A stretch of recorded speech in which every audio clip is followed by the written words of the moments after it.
Hi, Arjun. Hello, Prachi.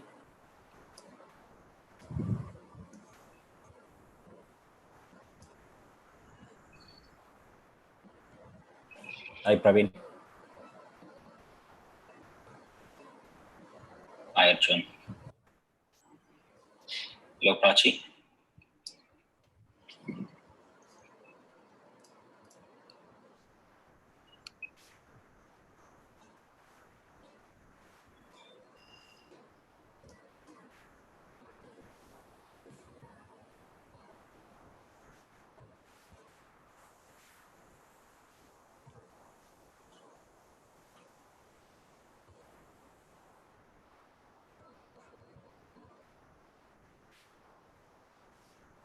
Hang in there, guys. I hope you're having a good Saturday start. We'll just start the session in a couple of minutes.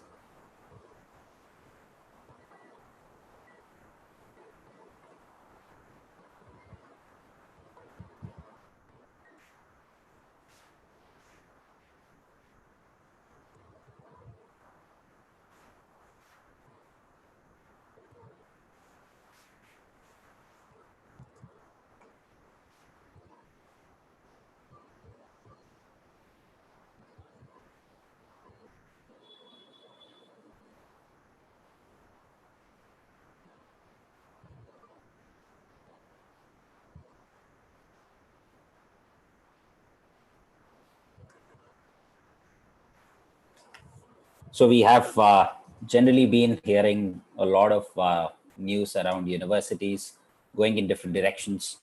So we thought we could, put all of those together and really find out what the trends are, and based on some facts and actual communication that different universities are putting forward to their students. So we'll take you through some of those details today so that you are generally aware not just about your own university, but what your university can do or may do in the future based on what other universities are doing, right? So there is a good chance that, there will be one or two ways that universities generally pick up and they go in that direction. And, broadly, you will find say all 4,000 universities in the US taking one or two of these directions. So it will be good to understand these trends based on what they are pointing at, what each of them is pointing at. So we thought we will act as a an aggregator of all these insights and talk about these trends and point at what may come in, and that will tell you what is the probability of that direction, right? So you could plan your next steps in that direction based on that information. So before jumping in, let me briefly introduce myself. Those who know me, you might have seen me introducing myself in a couple of webinars earlier. My name is Sashidhar. I am a graduate of University of Pennsylvania. I studied my master's in higher education. I'm on a Fulbright scholarship. I specifically am quite fascinated around how universities are designed and how universities behave, and concepts of student mobility, faculty mobility. These are very important or interesting areas for me. So that's what I've spent my time time on at University of Pennsylvania. Before that, I helped set up a university called Ashoka University in Delhi.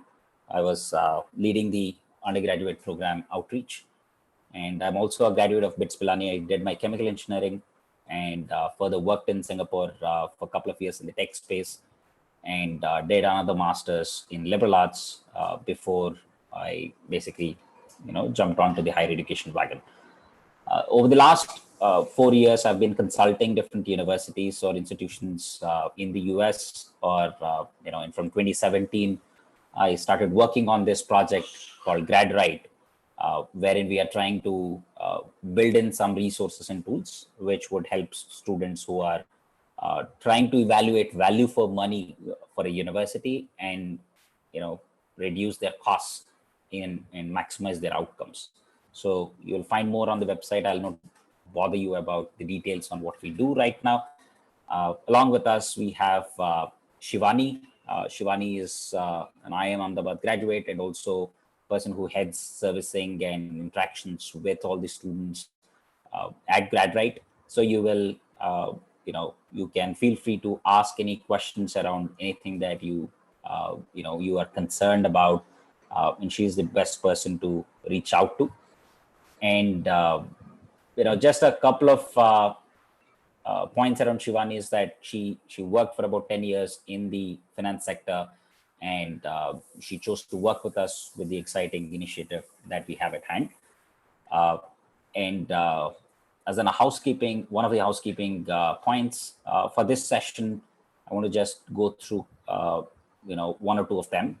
So you are seeing me through this video. You can continue to chat in the window that you see on your right, and you will you can use that for any of the questions that you have, and we will try to answer those questions as we move forward. But as a first, just to make sure that we are all aware of that feature and we are getting the right inputs from each one of you, could you just put in the university that you have an admit from or a university that you're considering in the chat window, and and also the course that you are going for, so that we basically are aware of what exactly you're looking at and what could be your interest areas. So please go ahead and do that.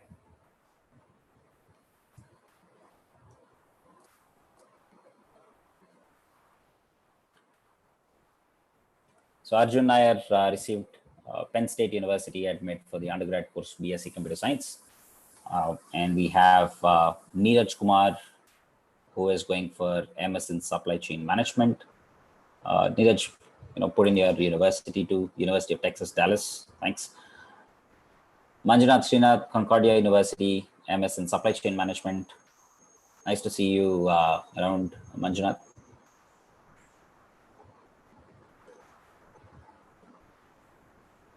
And Praveen has got Purdue University admit Computer Information Technology.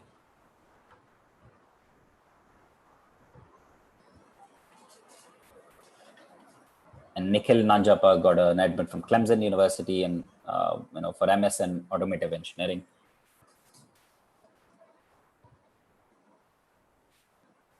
So keep them coming in. Figure out what you are trying to gain from this particular session. If it is an open-ended, curious 30, 40, 50 minutes that you want to spend, that's perfectly fine. But if you have any specific question, go ahead and post it in the chat section. We want to keep it as interactive as possible. So, and most importantly, to be useful for you, right? So we have been learning quite a bit, and it will be a spray of information today about different universities and what different things that we are observing on this call. But it is important to make it focused and useful. So only if you ask, we will know what exactly you're looking for. So use the chat section to ask any of the questions that you have. Continue doing that. Whatever I read out, I can access all that information. And Neeraj Kumar going for MS Global Supply Chain Management at Purdue University. All right. So Shivani, should we jump into the session, or do you have any suggestions before we do? No, we can start the session, Shashi. All right. Perfect. So I will share a presentation with you, and then I'll talk you through it, and I hope that'll be okay enough for every one of us, and we'll see how it goes. If you have any constraint, visibility issues, lag, anything, just keep us informed so that we can fix that issue.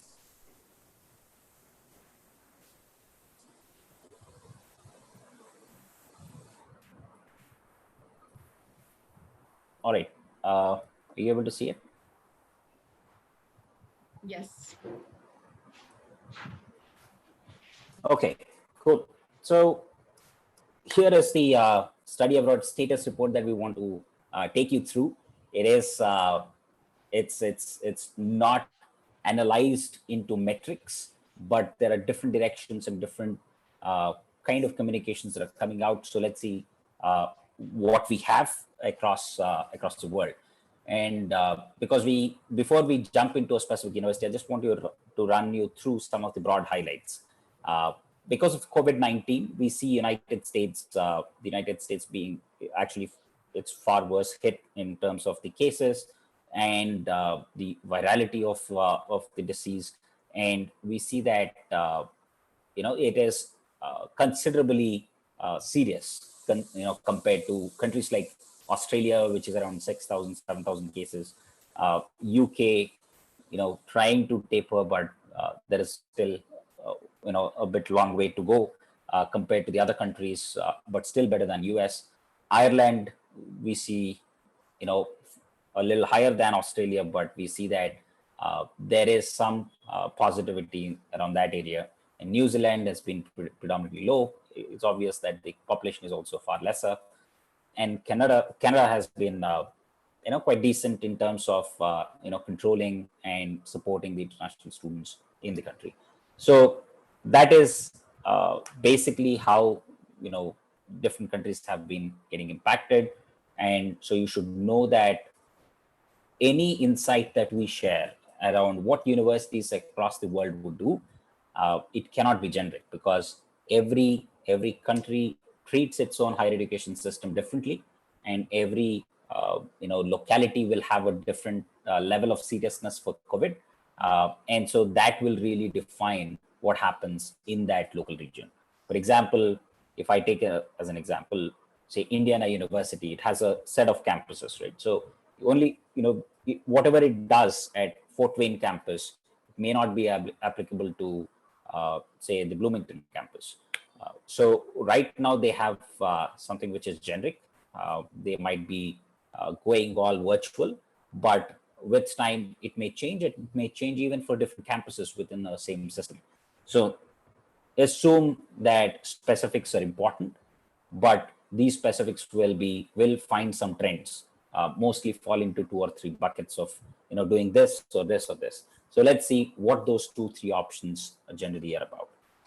And another broader trend that you might want to be mindful about as we move forward is that, all these universities open up. There is a huge reason why they need to open up, because of the economic reasons and the financial reasons, right? So it is not just about, oh, we have given an admit and we have to abide by that. It is not because, how can we not run for for another year? There is a lot of academic progress we will miss on, but it is majorly financial reasons, because the international students form a very important form to be a very important revenue source for these universities and colleges. And in different countries, because of the policies, this varies. For example, in Australia, it is very important. Nearly 1/3 of the tuition fee revenue comes from the international students, right? And they're heavily dependent on India and China, especially if you take any university around the world. They have seen usually higher number of Chinese students coming in till this point. Now there will be a preference, in a way, at some level or the other, either at an embassy level or at a university level, or the very idea of Chinese students traveling abroad could be movement in a way that Indian students will be preferred a little more.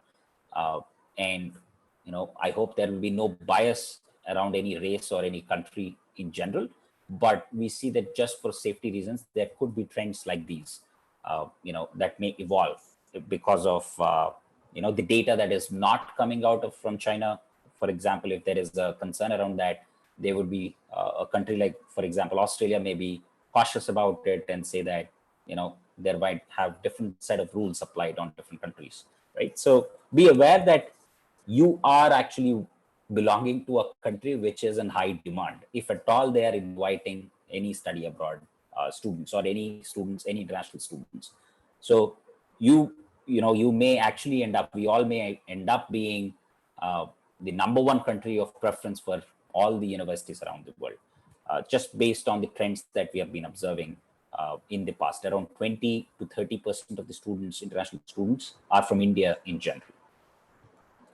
And what is the biggest hurdle that we see in this progress? It is not universities being ready. It is not that they cannot design systems to invite, but governments and embassy rules are really defining whether to move forward or when to move forward, right? So the visas that you find, through these embassies, when are the visas interviews getting opened up? And that really moves different things in the entire pipeline. The moment there is some positivity at any country, in any country at that level, you will see in general all these systems trying to align themselves to operate with some quarantine measures or some kind of an online virtual experience through that time, or a limited time, or even delaying the semester and then starting off. So let's see what exactly is happening with some of the top universities in the US, and then we'll move forward with other set of universities in different parts of the world. At this point, if you have any questions that you think that are important for us to cover, please go ahead, because I don't have your video. I will keep talking into the camera, and it may get a little monotonous. So keep it interactive, post your questions, and we will come back to you and answer those questions. Right. So one of the questions that has come in is it worth joining spring intake? Now, this is a question that that is in the minds of many people, because deferral is an option that many students are thinking about. See, firstly, if you start an online semester right now, let's look at some of the advantages. Like fall 2020, you start online.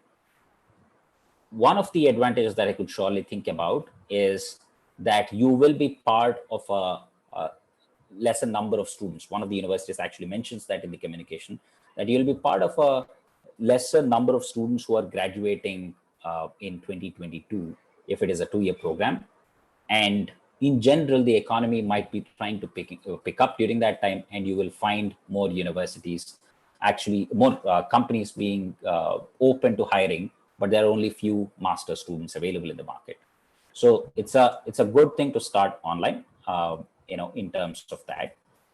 And in terms of the online space, starting off with the deferral to say spring, one of the positives that I definitely see is, you'll be safer. You will find yourselves to be a little more comfortable psychologically to start off a semester 6 months or 7 months or 8 months down the line. You would mostly still find yourselves, going through all the quarantine measures that you will have to go through. The systems will be a little more mature than what they will be compared to fall 2020, in terms of how the universities have learned from their mistakes and organized themselves and make sure that the coronavirus doesn't spread, as fast as possible. How do they manage classes? What classes should be online? Which part should be offline? So the system will also adopt during this time. So if you want to play safe, very safe, then you can go till spring. Going all the way to fall 2021, I personally don't think that is required. This is my personal opinion based on what I've seen, what I've experienced in general, and what I'm seeing in COVID. For example, if I were a student, I personally would start off on an online semester for 2020 if there is a discount that is given. But in the worst case, if I have any health risks in general, any asthma or anything which is indicating that there is a higher risk, because we are all young in this.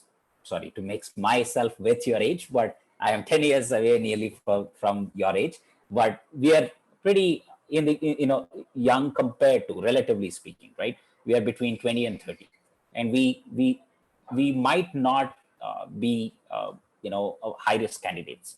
So delaying a year would be too much of a precaution. And we still have social distancing even in India. We will still face all these quarantine measures wherever you are. So if the flights open up, the moment the flights open up, I would try to travel and be there, but take all the measures with extreme care, wherever we are, whatever we do throughout the next year, that is, omnipresent, everywhere, right? Wherever you are in the US, UK, Australia, New Zealand, India, you go through that lifestyle that is given.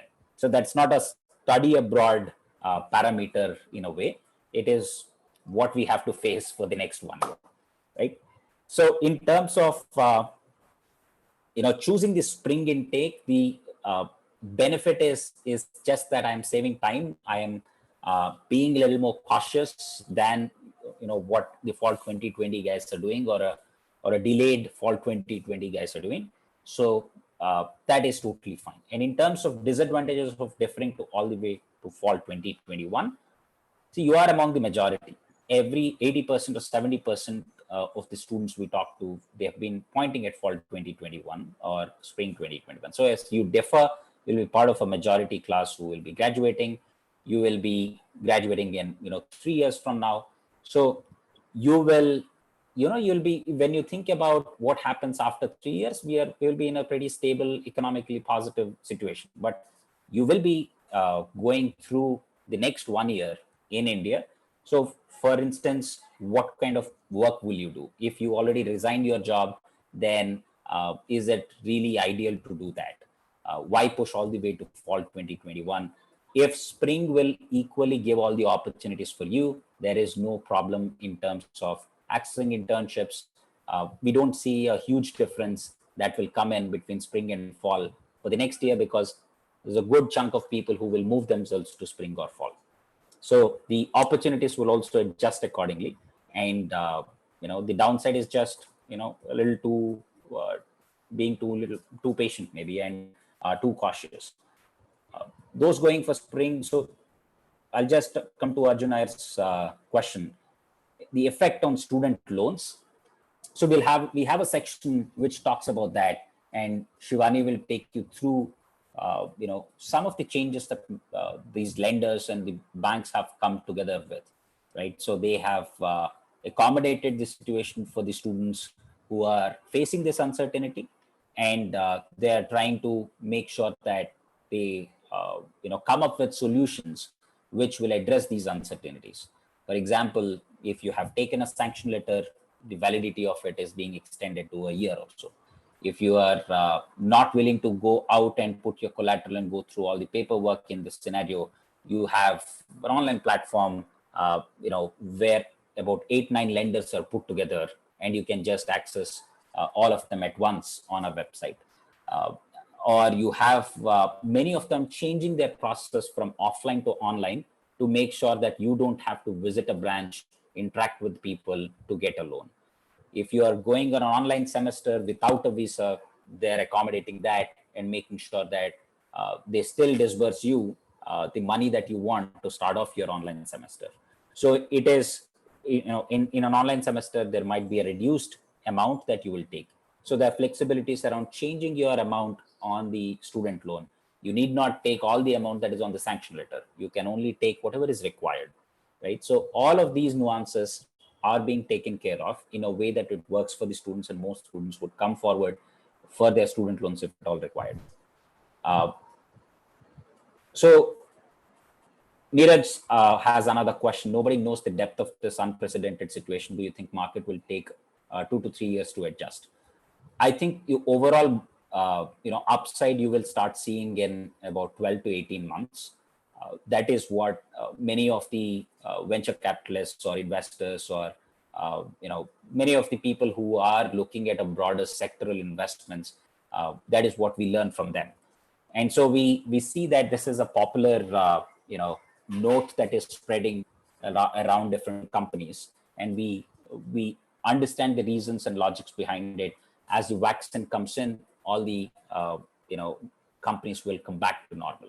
So, and the other trend is, if you look back at every recession right from 1916 onwards, it took 2 to 3 years to come back, right? So it is also a prediction that we will not be as good as say where we were before COVID in 2 years time, but it will be an upward direction. And to be where we were, because it's not just about coronavirus, there are also a couple of financial situations, and there are many issues that are going along with it, which we don't want to go through now on this call. But it will take about 3 to 5 years to really get to normal per se in terms of everything and being very excited about the economy. But ignoring COVID and moving on with the usual business will start in 12 months time. That is what we see in general, because businesses would mean too many interactions and too many risks, right? So there's another person, Pujachana, who joined us from Universidad Europea, Spain. It's an interesting country, that we have seen wherein the cases are quite high. So, thanks for being here. I hope some of the things that we discussed will be useful. And one of the things that Prachi put in is those going for spring will be having online classes, but is there a surety that those who will be going for this session will get visa later when things normalize? There is no surety of that. What I recommend is universities will be very favorable for that, right? So they will check with you on the financial requirements. They will check with all the details. And if you start off an online semester, if your visa gets rejected for some reason, mostly when you start off an online semester and you're on, or a person who has already been enrolled into a university, the possibility of a visa rejection could be lower this time, and because you have already been signed up. But there are stronger reasons for the embassy to consider, considering the unemployment rates within the home country and all of that. General trend could be to be very strict in terms of who will get the visas. But those who are going for masters, we don't see a direct impact on them. There are many H-1B visas that will go out, and there might be reduction on that. But MS students are always have been preferred for many countries for the tuition fee that you bring to the universities and what you do after graduating, right? So we see that there is a good possibility that your visa will not be rejected, but this is a hunch. This is based on just an educated guess and the empathy that may come in. But you should be prepared for a visa rejection. And in that case, most likely you should, and that's the reason you should just negotiate and pay only the amount towards the university in such a way that it is worth doing an online program. If it is more than that and a commitment beyond that, make sure that there are refunds in place. And universities have been announcing that they'll be open to refunding any of the fees that are paid if there is a visa rejection. So we'll come to that as we see some of the examples. A lender will disburse only after the visa is received. So as per this current situation is an issue. So not all lenders will disburse after the visa is received. Some of them will disburse even before. But if there is a visa rejection, you should be prepared to pay the loan back to them if you don't get the visa. So for example, I take 10 lakhs right now for the first semester, and my visa gets rejected after 3-4 months. I was about to go for the spring and the visa gets rejected, and I've already been through one semester and I paid 10 lakhs there. So be ready to either, basically banks expect you to pay off the loan in 2 to 3 months after visa rejection. So for that, you should be able to get a good refund from the university, or be happy about paying it from your pocket, right? So make sure that you read the terms on the flexibilities the banks are showing about this particular aspect. And in the last webinar, we talked about this issue. We want students to, get into these terms. And specifically, this is one of the 3 or 4 points that we highlighted that students need to look at when they're looking at their student loans.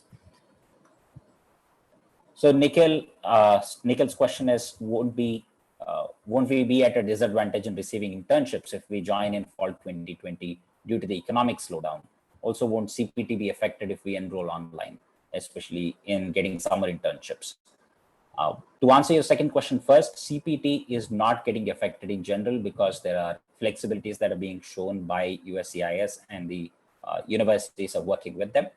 And in terms of the internship, basically, if you are enrolled in fall 2020, these internships will generally, we see that there is a delay in opening up of these opportunities. There is a, in general, there is a hiring freeze among different companies. Internships are an important parameter. They'll come back, but they will take time to come back. So if you were looking at generally say 500 internships opening up in fall and 500 more opening up in spring, you will see maybe 600 to 700 getting opened in spring this time. So there will be a delay in announcing these internships, but there will be internships, next summer. In fact, it's a good way to recruit and build for the next pipeline. And when the COVID scenario ends and when there is a visibility of vaccine coming in, companies will initiate those projects that they have been waiting to initiate. And, just that you will not know whether you have an internship or not by the end of fall, most probably.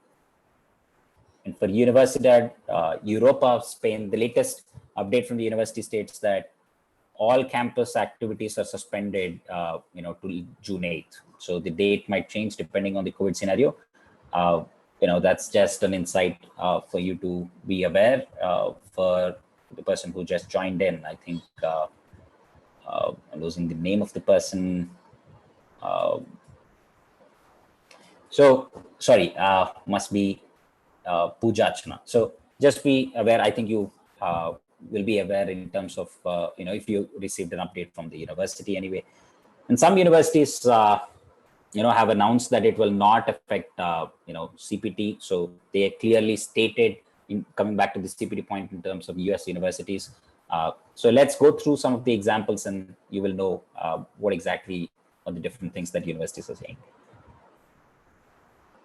If not USA, then which country could think you think will be a good option for supply chain candidate? We'll take that question with this little more specific. So we'll take that question separately, Neeraj, and we'll talk about that.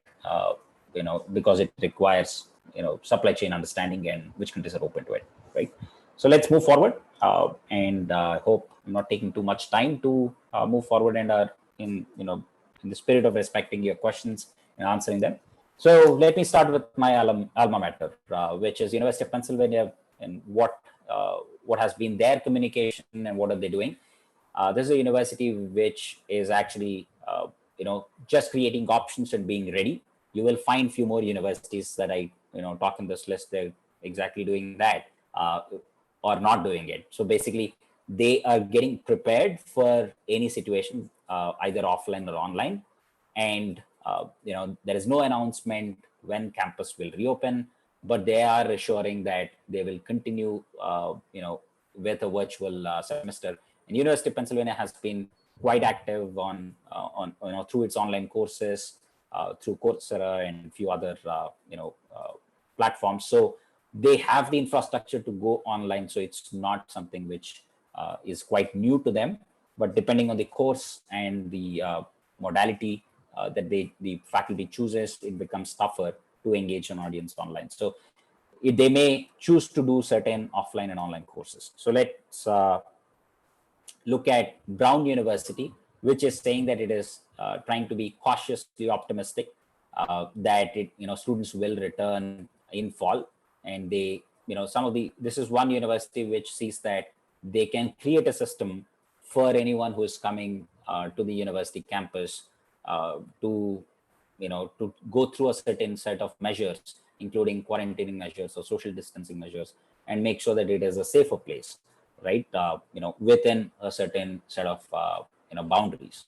So, for example, the person who represents Brown, Dr. Paxson, wrote an op-ed in New York Times, calling it off that it is important to actually open up the universities because there is a it's a $600 billion industry that will be on halt if it doesn't open up.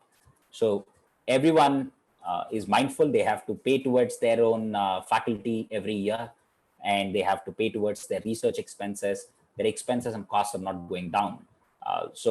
Except for certain maintenance works that that one saves just because the campus is empty. but it's a significantly lower set of costs that they will save. So everyone wants to actually open up the university, and this is one indicator. Columbia University, on the other hand, is it's right in the middle of an epicenter, about 170,000 cases, a little more. I think now it's more than 300 or 300,000 cases in New York State itself, and 170,000 in New York City. And they're going to be cautious. They did not announce anything yet, and they're going to just take a call a little later. That's the stand that they have. There is no clear outcome yet. Cornell University is also having a similar line of sight. They are not opening up towards any specific outcome yet. But what you see in terms of Cornell is that whatever should have started in summer, it already is getting pushed. There is a delayed start for these courses. The summer courses that are usually the pre-enrollment courses that happen.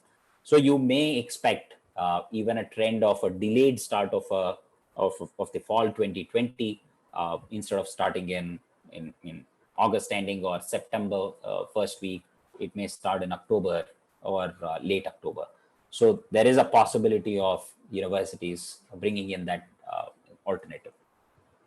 Dartmouth College has not yet released a definitive plan for the fall again. A decision should be announced in June or July. So the probability of full residential campus as usual will not be a probable case, or the probability will be less for that, is what the communication states. So they are going to plan for alternatives, and as the cases are very high, they are around in the eastern part of the US. You will find a lot of them being very cautious and coming back to the option of an online semester. Harvard, on the other side, they said the university will open, of course, but research activities will be on priority. You will not find mostly, certain offline classes getting started. They're trying to bring in all the possibilities together. Similar to University of Pennsylvania, want to engage, the students both in the virtual space and also offline. It could be a mix based on what they can do with their own campus, right? There could be, students who will be housed in the university campus going through a set of offline courses, and those who are not able to travel because of visa restrictions, they might go through an online course. So there is a mix of, these alternatives that may come in. Princeton University, again, not yet announced, looking at a variety of options, for their teaching and research activities. This is one of the best, teaching campuses in the US. So they are going to be, the general trend also is that there could be, this is only an opinion, that there could be higher focus on teaching in different universities, because there'll be more number of classes that they will need to teach, if at all, because if at all the universities open up, these universities are trying to start with smaller sized classes, even online, and make sure the engagement is active enough, right? So that will take a lot of time from the same faculty. That will mean the research might go down in the next 1 year, depending on the topic that they're researching. Yale is a similar outcome, even for Yale, wherein they just about to announce. IIT Chicago, there is an online semester announcement, and there is also a clear rebate that they're mentioning, that there is a 30% of the fee that they will charge for anyone in India trying to do the program online, right? So this is exactly what you need to ask your own university if they're not announcing it proactively. So it's reason enough to ask when you're not getting an online on-campus experience. And for example, many of you have questions on CPT and OPT. There's one university which clearly states that you will be eligible for OPT and CPT even if you start off your program online. Just want to catch up with you guys. If you are still around and if you have any questions, keep them coming in. I can mix it up with a few more questions as we move forward, and then we'll take it up and we'll quickly finish. We are nearly at the end of the list of a couple of universities, and we'll look at who really is offering deferrals, which programs are offering deferrals, and that part is coming maybe in another 5 minutes. So coming to Oklahoma State University, if there is a visa that is not being given, they will consider refunds. As a university which stated clearly that if you are an online semester, took money like a student loan to attend the university's online semester, and your visa got rejected, they are going to give the refunds on a case-by-case basis, looking at the reasons, right? So that is a good positive move for students to actually go forward and worry less about enrolling, because the risk is lesser. And options for deferral to enrollment to a later semester are currently being explored. They did not notify yet, and they're going to get some clarity. Most of these universities, the broader trend that we see is most of them will have a certain set of details laid out by the first week of June or the second week of June, with a little more mature data coming in. RIT, in case in this particular case, the student is in case the student is not able to attend in-campus session, they'll be allowed to attend the semester online. So it is only conditional, and it will look into what exactly is the reason for not attending online. Is it general fear? We are, if the university is open, if the US government is open, if Indian government is open to running all the flights, and there is no problem anywhere. If you yourself are trying to defer, then they may have or go online or not do an online semester. They may have a different set of conditions that will come in, but they're open to having an online semester as an option. And further, they mentioned that attending the first semester online, they'll have no negative impact on the ability to gain work experience through RIT's cooperative education program, CPT, OPT, or the STEM extension program. So this is another clear indicator that that OPT is not a constraint, or CPT is not a constraint that you will face. CPT is during the program, so it's not something that will get affected because of the online semester. And let me see if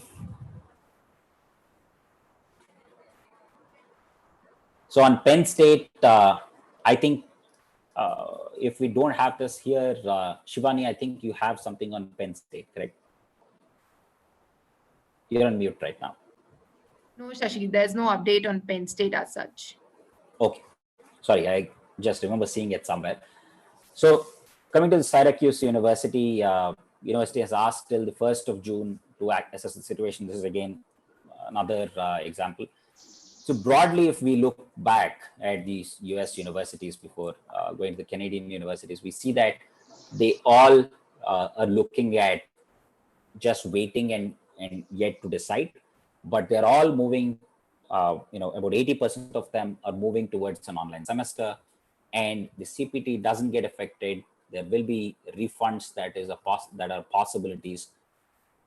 If the university that you are with, they talk about online semesters, make sure that you ask these questions around the refunds, if in case you will have to get a visa rejection. And another point is that if you're an online semester, is there a rebate on the tuition fee? Make sure that you get those, because this is a trend that is picking up, mostly because of the university students asking these universities. And around second or third week of June is, or the first week of June in some cases, those are the indicative timelines that they're looking at. Some of them are looking at even July and August, but June is a month where you can find some significant, news that is coming in from different universities, all at once, because the embassies, whether they will open up or not, will also be communicated by that time, at least to the universities, so that they can plan the next semester accordingly. And looking at Canadian universities like UCW has decided to delay the 2020 term start dates by 2 weeks. So it's a very specific delay that you will see. It is in a little more controlled scenario in Canada. And summer term will commence on July 2020 and conclude on October 16th. There is also a delay in this timeline. Usually it will be from June to August or August end or so. And you will find the fall term also being is actually delayed to October, right? So there is a good possibility the first semester will be adjusted to end in December and will not spill over beyond the dates to move even the spring semester. So you may find a shrink semester in the first term, but mostly the coursework and the course load will be proportionately increased. So Algoma University, if your program is being offered by Algoma University in June this year, you will have the option to study online from your home country or defer. So they clearly state the online semester option. They have given it out to the students.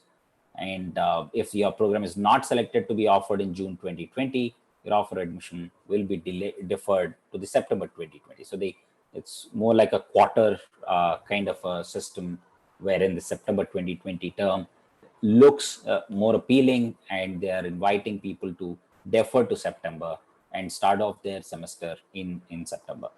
So that's the current news from Algoma, and we have seen this.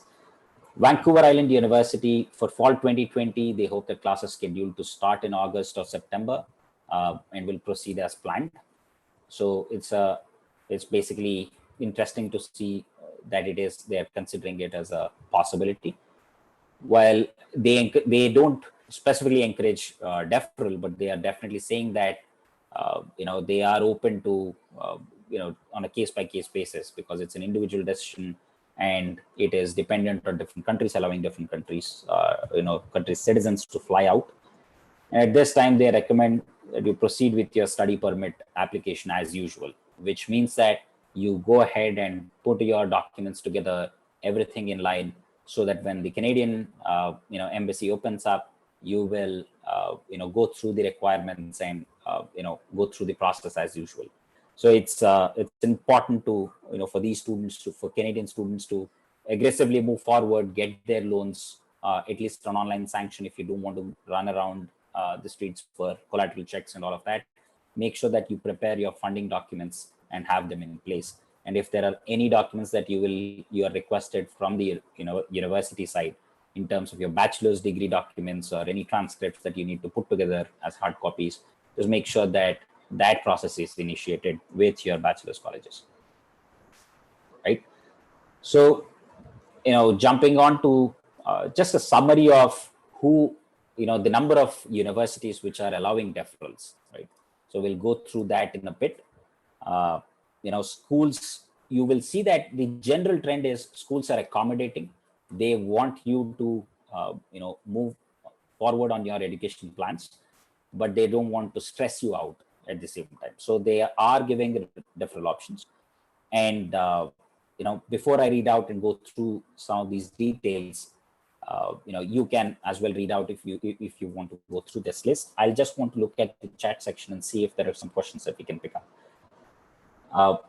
So Arjun's question is, if you're on an online course and visa gets rejected, does that mean you can never in the future continue with that university? Well, it will be considered as if it is just another visa rejection in a normal time. Let's ignore COVID for a second, right?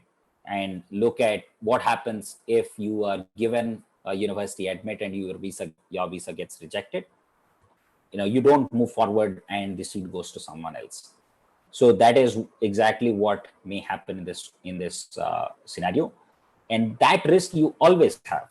So there is no additional risk that you are getting there. Of course, the additional risk is general fear, or if the country doesn't allow foreigners to come in, it reduces their limits and allows only lesser number of students, etc. That additional risk is there. But whenever there is an economic downturn, that risk will come in. So there is nothing specific around COVID per se, and there is you should assume that you should look for alternative plans if that happens. Columbia University says that as of now, they're sure that they will continue their fall intake as per the normal timeline. Normal quarantine measures will be put in place. So that is something that, I'm just reading from my team that there is an update that Columbia University wants to move forward with the plans as usual, being in the middle of New York City. And the quarantine measures will be taken, and it is now nearly the choice of the student to take up the deferral or not. Being in New York City, is an additional risk at times. But you should also know that, considering your age and considering your, different parameters of risk, you should take a call, putting all of that together. So, Shivani, sorry, do you have any comments on the general trends that we have been seeing? I know that you have, a few things to share maybe on that front. Yeah, so I was just, trying to summarize that what is the overall sense. So schools are generally accommodating in this phase. They're going to be accommodating till the issue gets resolved.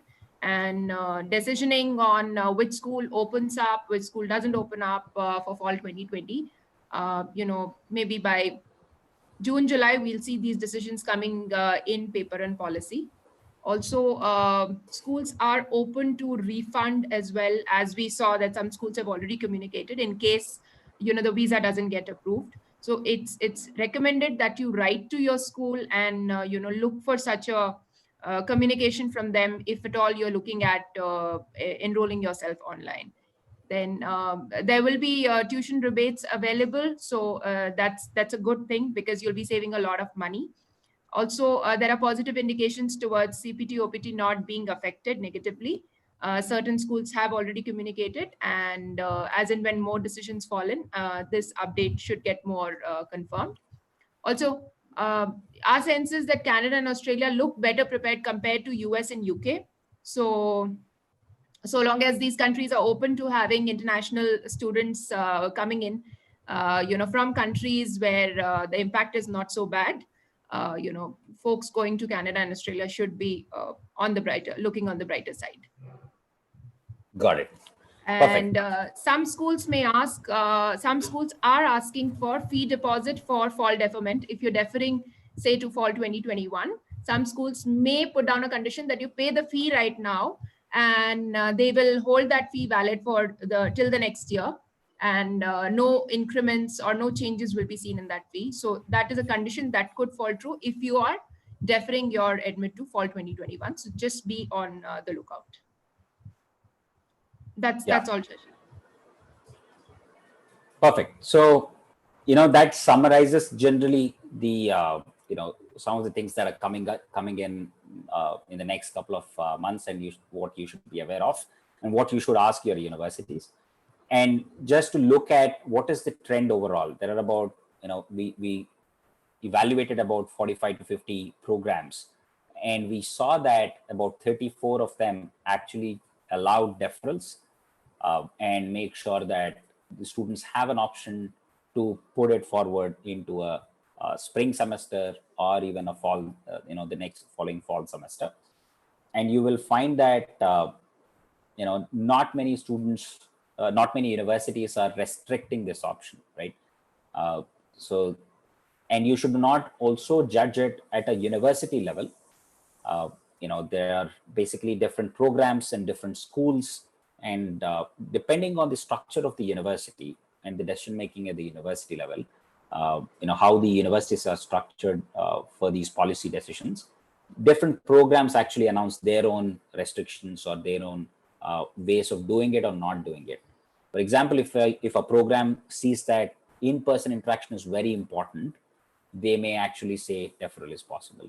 Or if they say that, we can do even an online semester, it can be a temporary online semester because, from the financial situation and from the academic situation, we think that is the most viable one. We should not allow deferrals. Then here are some programs which are against, say, the deferral option in a way. And there are a couple of programs which are saying we will do it on a case-by-case basis. If the student comes in and puts in the request, we will have to see why the student will require an online, semester option, or the deferral option, and then we will let the student decide on that. So this is basically the overall view around the deferral options. And if you have any other questions, feel free to post them in the chat section. We're happy to answer them. We have about 5 more minutes.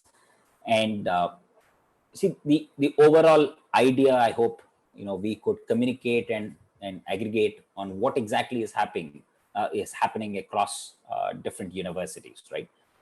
It is hard for one student to just jump on from one news article, one social media post to the other, and then come with an understanding of what is happening in the US, what is happening in Canada, right? And just an additional point in terms of Australia, Australia's system is designed in a way that universities go get their own money, right? So the university funding is on the lower side compared to, say, the government funding is on the lower side.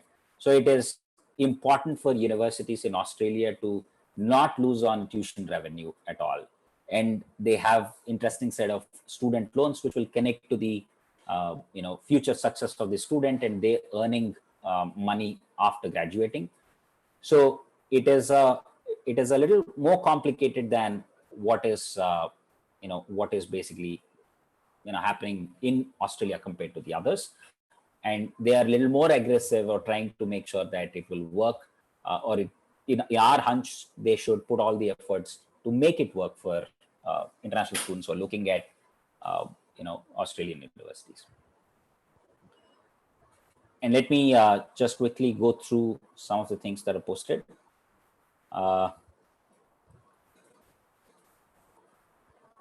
So UNCC, they are sure about their Spring 21, session to not get impacted, but not sure about their 2020 session dates. So we should wait.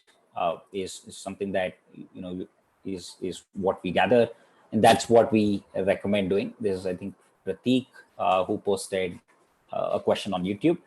So it is important to make sure that you take a call on moving forward with fall in June or July. And it is, I know that it increases a little anxiety and making sure that you have to wait all that while. Please bear with that. I think you will find everything in place, but do make sure that you're prepared to go to fall 2020. That is important. If they see that this is something that they can work with, you should be ready to just move fast. Another question, how much does the brand value have impact on employer opportunity? I've got an admit from Michigan Ann Arbor Industrial Engineering and also got into UT Dallas SCM program with in-state fees. See, brand value, there is no clear indicator, in terms of, say, that being in line with what is the salary that you're going to earn. That's something that we observed in our data when we analyzed different universities. I would rather say look at harder facts and what has happened in the last 3 years. Where are the alumni working, and how are those companies doing? For example, if you're in industrial engineering, identify 10 industry leaders in this space, companies which you may feel are ideal employers. And just as an exercise, you should read about their companies, what their future plans are, how are they reacting to COVID, and also look at alumni from Michigan Ann Arbor who are working in these companies. You can catch them through LinkedIn. My recommendation is to have conversations with them. And you will know that, in general, internally, how are the projects being delayed or postponed or halted, or hiring is frozen for how long, or did they just, completely de-shelf some of the projects, and did they fire a lot of employees? So what exactly is happening is something that you will need to, look at a little more nuanced data than brand. I would say ignore the brand and look at those details. Look at what is the average salaries, where are they working, and whether there is a future for more work in this space or not. So your alumni conversations and particularly data related to their placements and what has happened in the past, that is a little more important than brand. Brand is tightly connected to ranks more often than not, the world ranks that are usually published. And we saw that there is no correlation between the career success and those parameters. And Concordia University, Manjunath, I think we have a certain update, if I'm right, but maybe we just restricted to a few of them. Do you want to speak about that? I updated Manjunath over the chat section. All right, perfect. All right, let's move on. Can you be more specific on what you want to know? So this is to Arjun. I think there is a conversation that is happening in terms of the banks. So why don't you just give a glimpse at what are banks doing so that we can just wrap up the session sheet? Yeah. So Arjun, to your question, like I already answered, yes, actively lenders are looking at rate reductions as well as sanction letter fee waivers. Some of them have made the sanction letter free. Just this morning, we got an update from ICICI Bank that they have reduced the rates both for secured and unsecured loan, right? So, and there are lenders who have communicated that the validity of the sanction letter will remain till 1 year, right? So continuously, we see that lenders are working towards, making it better and better, because this period is actually a good period to bargain, in terms of anything that you want from the lender.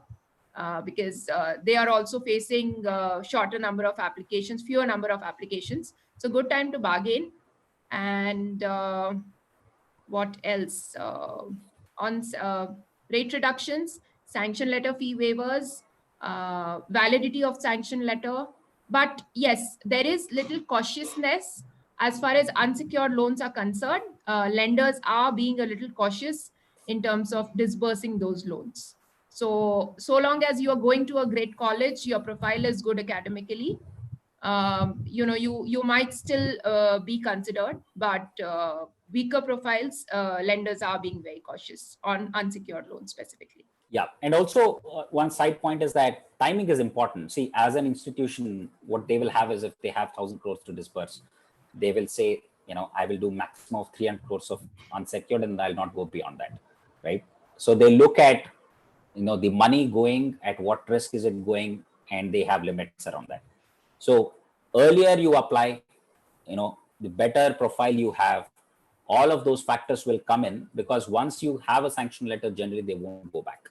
So it is important to make sure that you get a commitment, and also make sure that you have the free platform available. So you don't shy away from just asking them to bid for your profile. It's not just an online interface to just interact and communicate with them. The idea is to make sure that all of them will compete, and saying that someone is going to Concordia University, what is the best loan that is possible? If there is a ICICI Bank which says that this is the amount I will give, this is the rate that they'll be happy to offer, there should be some other bank which will need to look at and say that, oh, but I can actually do this for you. So that happens on the platform. Make sure that you utilize that and get to your best offer, right? So what can you do about collateral loans? Will the site visit happen now with the situation, or should I wait for some time? Collateral loans usually open up either after the lockdown is freed up, because there are legal costs and legal validations that are involved. The parties which are ancillary to the banks, which will come and work on these to make sure that the validations are done for the property and all of that. So in general, we see movement a little after the lockdown is released. Sheen, but what are your comments on that? So particularly, the areas which are going to see extension of the lockdown, we checked with public sector banks, and they have told that, again, the parties involved for legal verification of the property or the market valuation, there is a slow movement there. And not only education loans, but even regular home loans, where this physical process is involved, they are shying away generally from, getting onto it. Right. Now the question from Neeraj, do you want to take it, Shivani? Which is exact 1.5 times the I-20 value. Is that enough to show?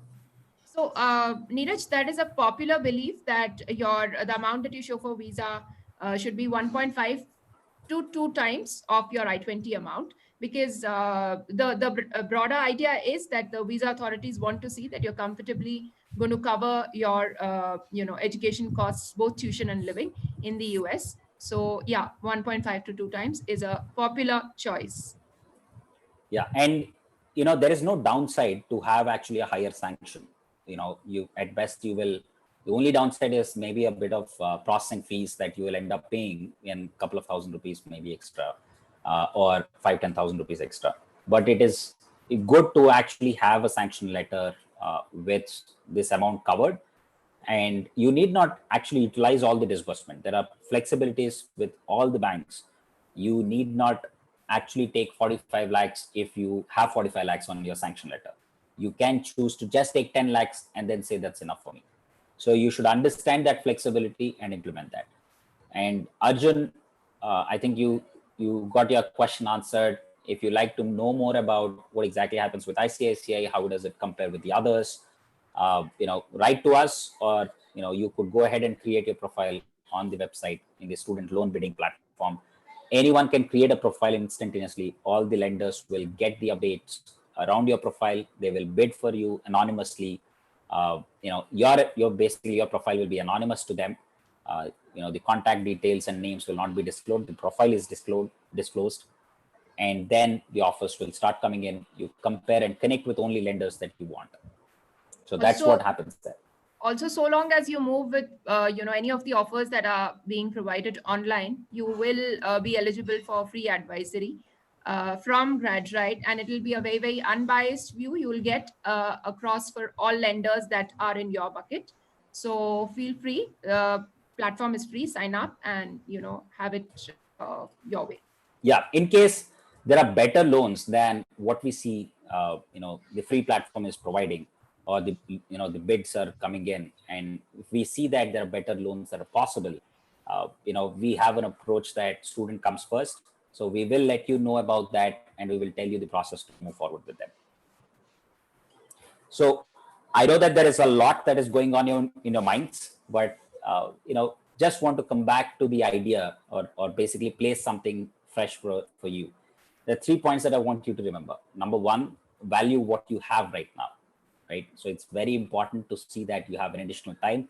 Not many people have admits to these universities. You are in 0.014% of the entire country.